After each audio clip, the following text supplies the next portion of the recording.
Hello and welcome to the Radiant Soul podcast with your host, Shirley.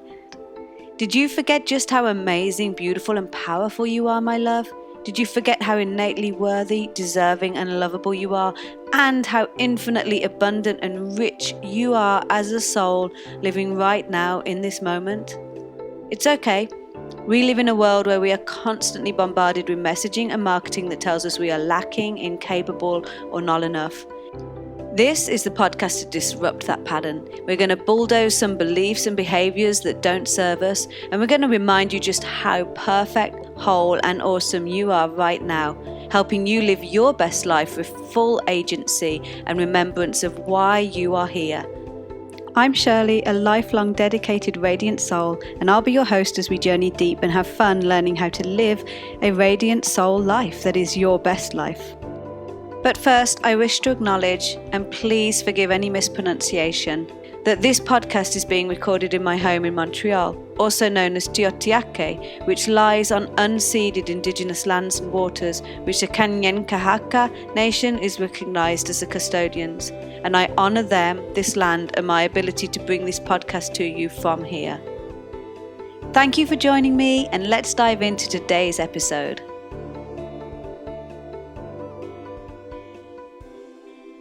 Hello, welcome to the Radiant Soul podcast. Today, I want to talk about bliss and ecstasy, and not the drug ecstasy, but the natural state of bliss that you can enter into like whenever you want. And this is like the God state. This is the realized God state. And I talk a bit about this in the episode of like spiritual bypassing, of being like very committed to the state that you want to be in. And one of the things that I work with my clients is allowing that state of bliss to be part of your daily life, like bringing it in ways that you can like really tap into and learn how to tap into so that you can access it over and over again, kind of at will and like whenever you want. And the reason why it's really important to do this is because like that's the state of magnetism, that's the state of attraction, yes, and that's what brings your desires to you. But it's actually the state of wholeness, it's actually the state of complete oneness and presence and love that is like the highest evolutionary state. It's like bringing pure awareness and presence and love and compassion to each moment is like where this bliss state comes from. And so we can access it by doing things like tapping into our desires. And when I talk about that, like I'm going to do an episode on this actually. Like I'm going to talk about, it's not sort of tapping into the desires that we feel we can't have, like because like there's a desire that immediately then becomes like this sort of stinky muddy pond where we think that we can't have it, and so it feels bad to us and it always feels like we're striving and grasping at it. But it's the pure desire that if you just automatically know it's a yes, if you just never even doubt in your head that you can't have that and really feel into the like absolute bliss of the expansion, of the growth of whatever that is calling forwards, and really tap into that state. It's a real bliss state, and it's a state where like I can't help but smile, right? And I think, you know, one of the things I teach is like tapping into how does that state come about. And I very first came about this oh my gosh, when I first moved to Canada. Oh, I'm trying to think of the timeline here. So probably about a couple of years in, and it was when I had started to illustrate and write my first book. But it's just before that, because my first book was about this specific thing, and I was very depressed at the time. I had moved to Canada, my marriage had fallen apart, I had some difficulties sort of settling here. My really close friend here moved away, and so it was just like how I was generally in life wasn't feeling so good, and I was feeling very depressed actually. And one of those times when I just couldn't get off the floor. Like I would take my son to school, like crawl home practically onto the floor the minute I shut the door, and I would stay there until it was time to pick him up again. And it was like all I could muster to go pick him up and come back.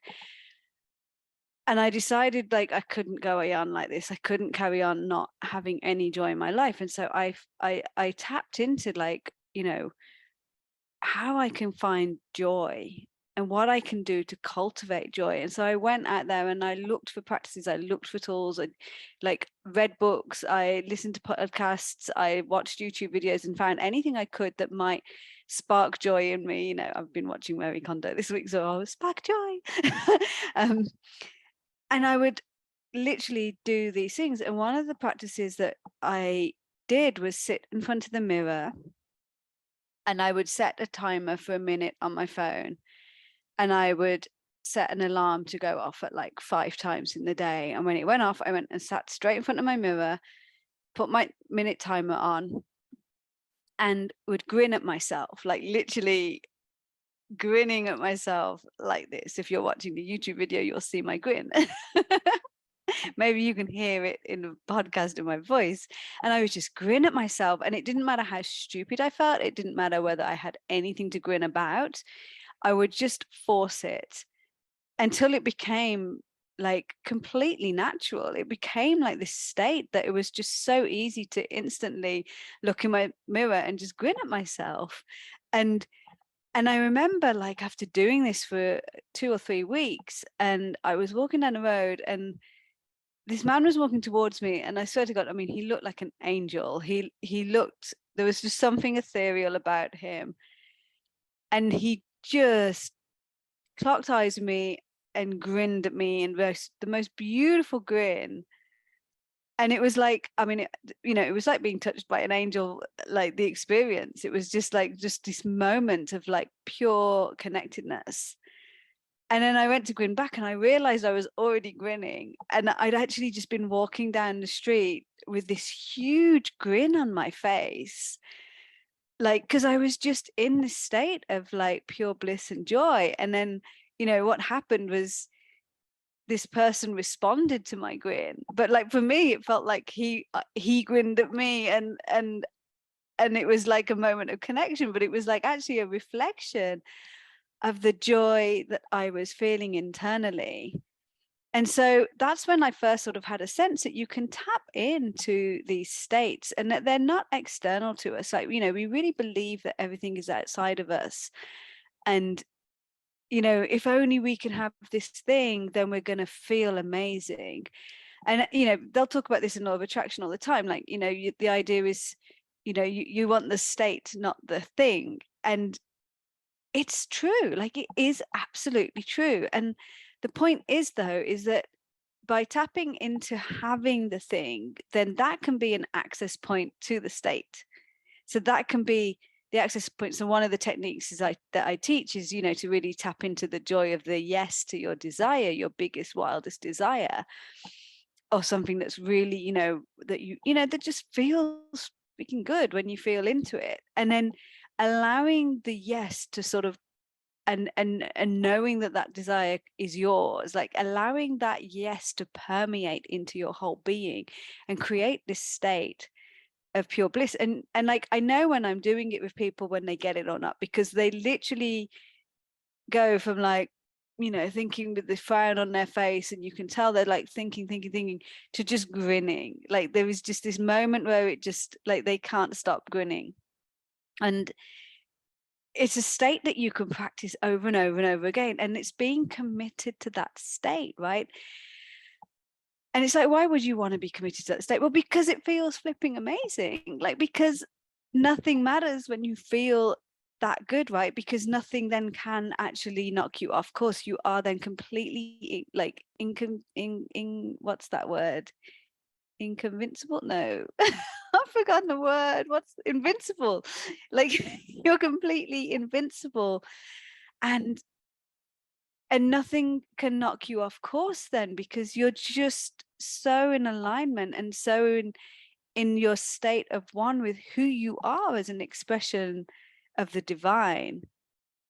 And you then start to see through the eyes of the divine. And so then, you can see problems, and yeah, they can knock you off. We're all human, right? We're all going to get knocked and swayed and have moments where things don't feel so good or things really trigger us.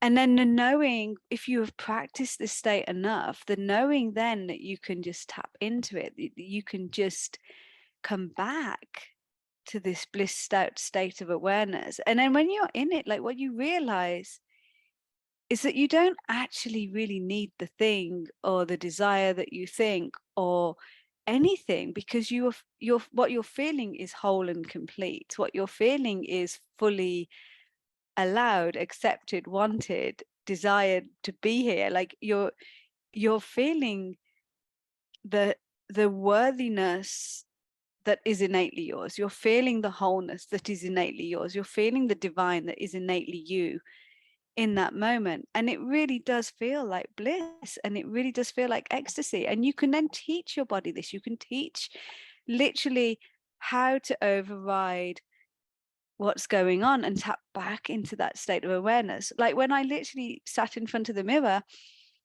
and grinned at myself, I can guarantee you there was nothing to grin at. Like, there was nothing in my life that was bringing me joy or happiness that felt good. Like, I was in a really, really, really dark place.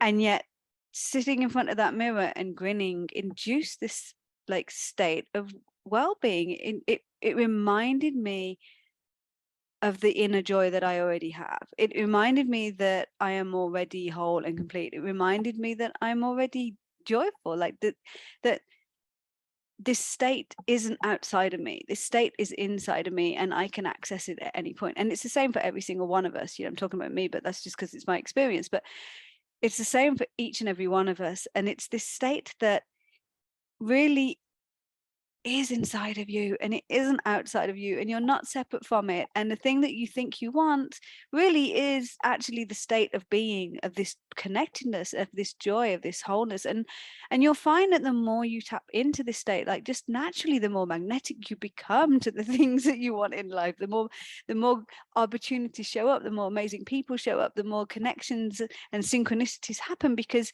you're not like out grasping and trying. Like, you're literally just emanating completeness and wholeness, and then everything that makes your life complete and whole sort of comes into it.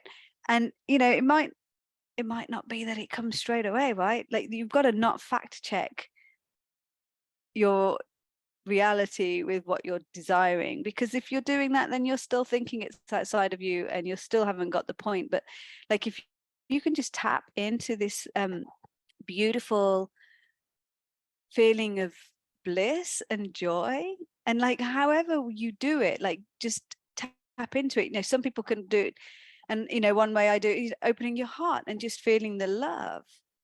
And if that's inaccessible, thinking of someone or something, generally it's easier with a thing like a cat or a dog or or sunset. Something that you love can open your heart and remind you of that feeling. And then when you start to do this and you start to play around with different feelings and different states, like, you start to realize that nothing is outside of you. Nothing is separate from you. You are 100% whole and complete. And it's just the most beautiful state. And you can just come back into it so easily. And one of the things I teach is to anchor it in to a habit or something that you do multiple times in the day, so that you can just have a little moment of like, oh, I'm doing that thing again, and now I'm just going to have a moment where I tap back into that bliss. And for me, it was setting the alarms and going and sitting in front of the mirror. There's other techniques too where you can just drop back into that bliss, into that stillness, into that place within. And and I like to do it at night as well, before bed. I don't think it's really conducive to a good night's sleep. and I do think it's probably better to do it first thing in the morning to set your day up. But I struggle with mornings, and I'm so grumpy that it's like, for me for me, going into a bliss state isn't so easy first thing in the morning. I'm generally like, fuck this. Get me back to sleep. So, like, work with whatever you can to begin with, right? Work where it's easiest for you to tap into this and practice over and over again in that easy state. And then you can start increasing those difficult times. You can start bringing it in the mundane times, or when you're just stood at the queue in the supermarket. Like, can you come back to that state of bliss? Can you find it within?